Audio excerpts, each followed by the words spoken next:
system does, it doesn't want us to understand the true nature of the eye. The world is controlled by basically a spider's web. Spider's web is a brilliant symbol of it. You've got the spider at the center of the web, which is deep in the shadows. You won't see them in the public arena. And then the strands in the web immediately around the spider are the most exclusive secret societies. That's where the people who really know what the game is operate. What Illuminati would well, say? yeah, well, that's part of it. But when you close your eyes, you're in another reality. But when you open your eyes, you're back in this one. The thing is, though, that your eyes don't want to stay open. The human life is a download of perceptual programming. That's what it is. The education system is simply downloading to the young population a perception of reality.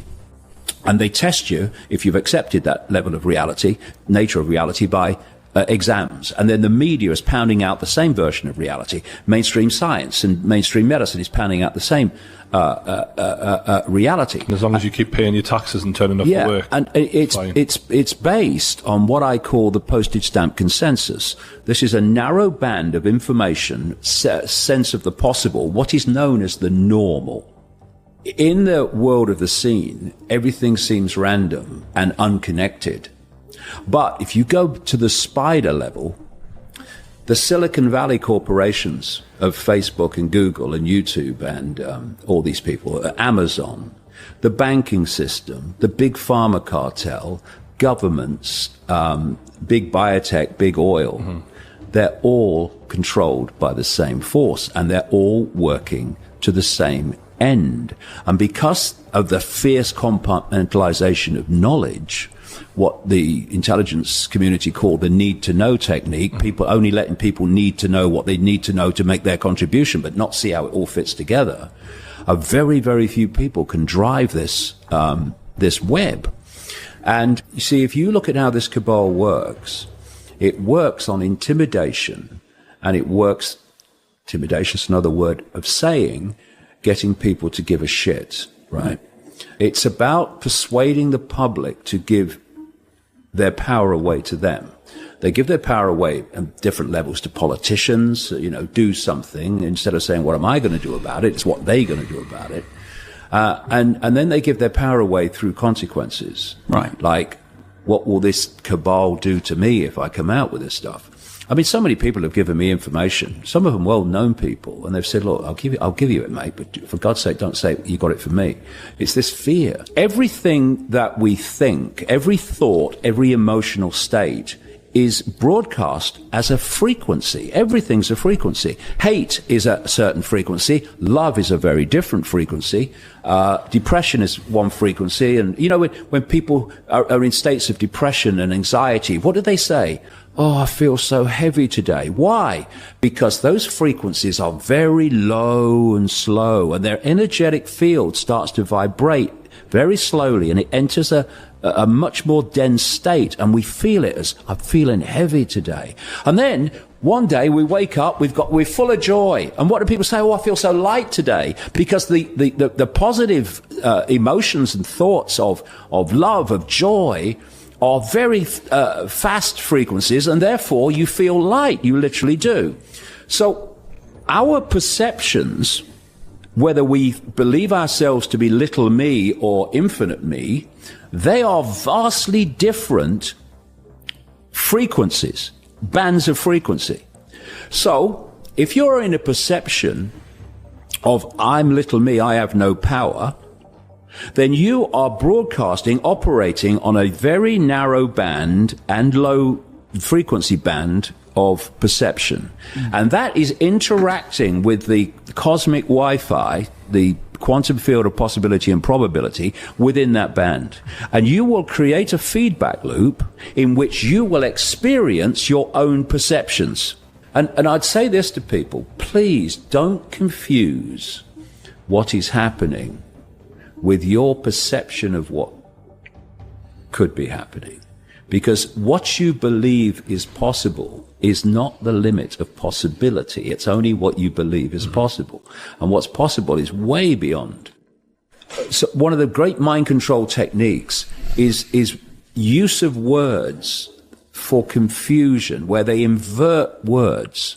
So you'll have something like eyes wide open. Now that's an obvious thing. Your eyes are wide open.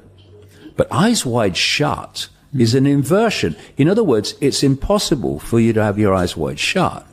And also what you said about the occult is that everything is inverted. Everything's inverted. Everything about it is that. Yeah, and the other thing about eyes wide shut is it's also a statement about much of the human race, which is people go around with their eyes wide shut. In fact, funny enough, you should say this. The opening introduction to the Trigger is called Eyes Wide Shut, and because the last two chapters at the end are called Eyes Wide Open 1 and 2.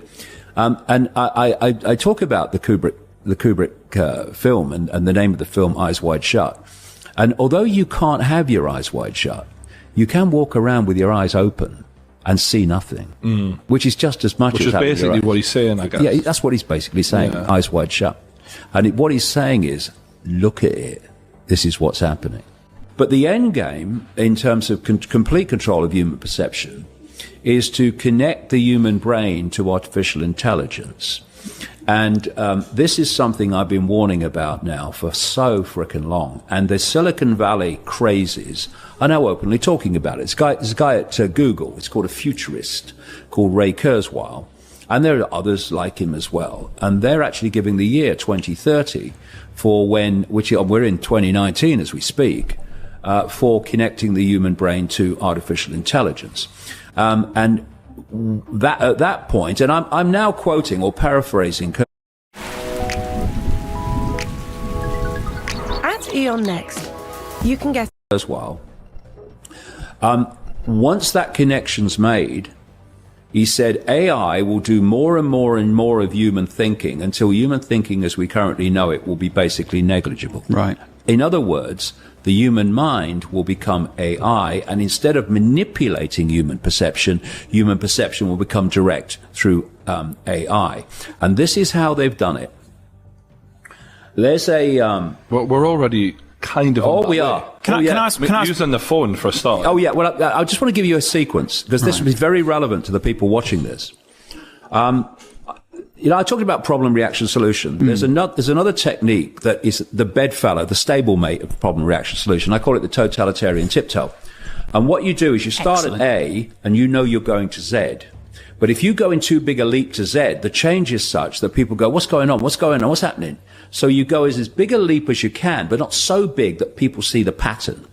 So the totalitarian tiptoe to control by AI went like this. Stage 1, get them addicted to technology that they hold. Your goal is to get in the body. So first of all, stage 1, you get them addicted to technology they hold.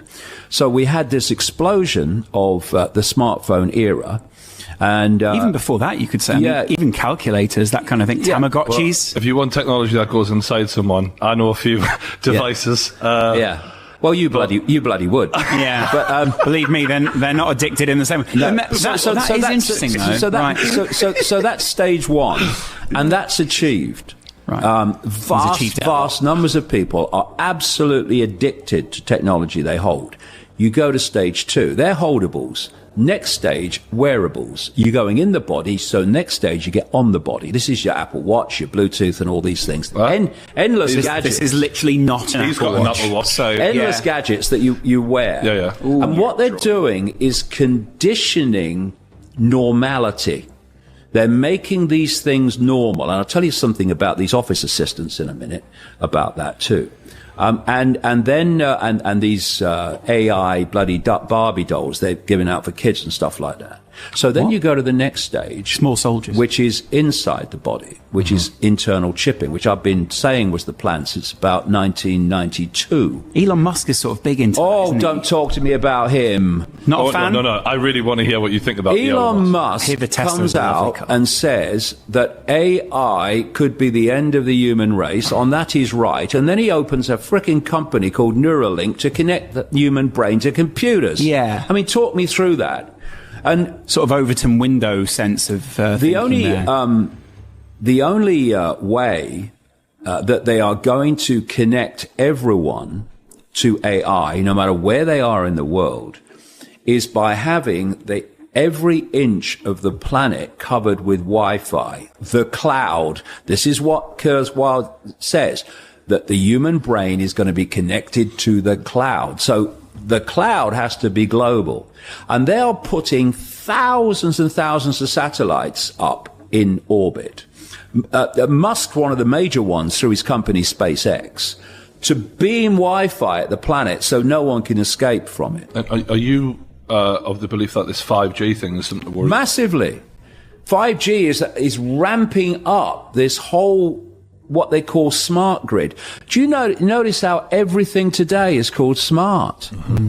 Everything called smart is part of a smart grid, and part of that smart grid is connecting AI to the human brain. So everything is connected by is controlled by AI, and whoever controls AI controls everything.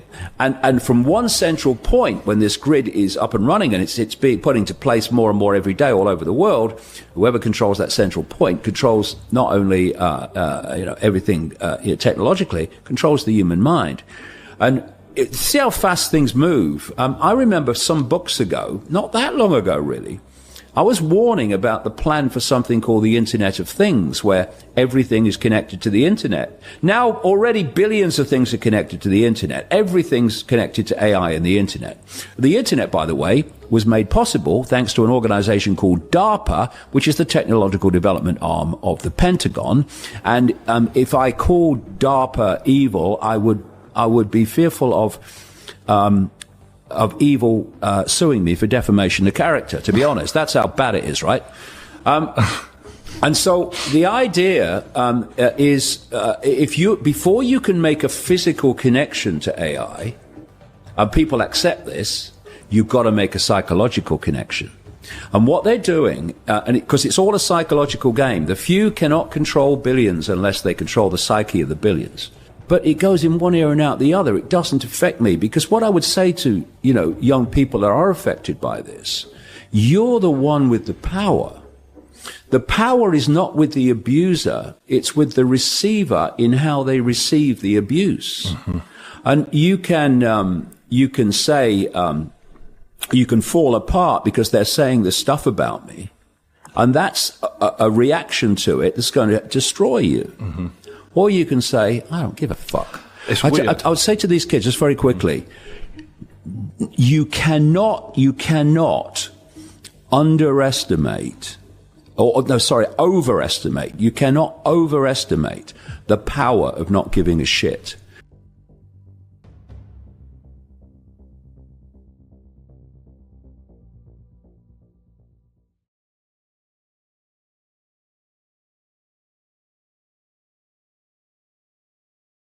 What to do if there are black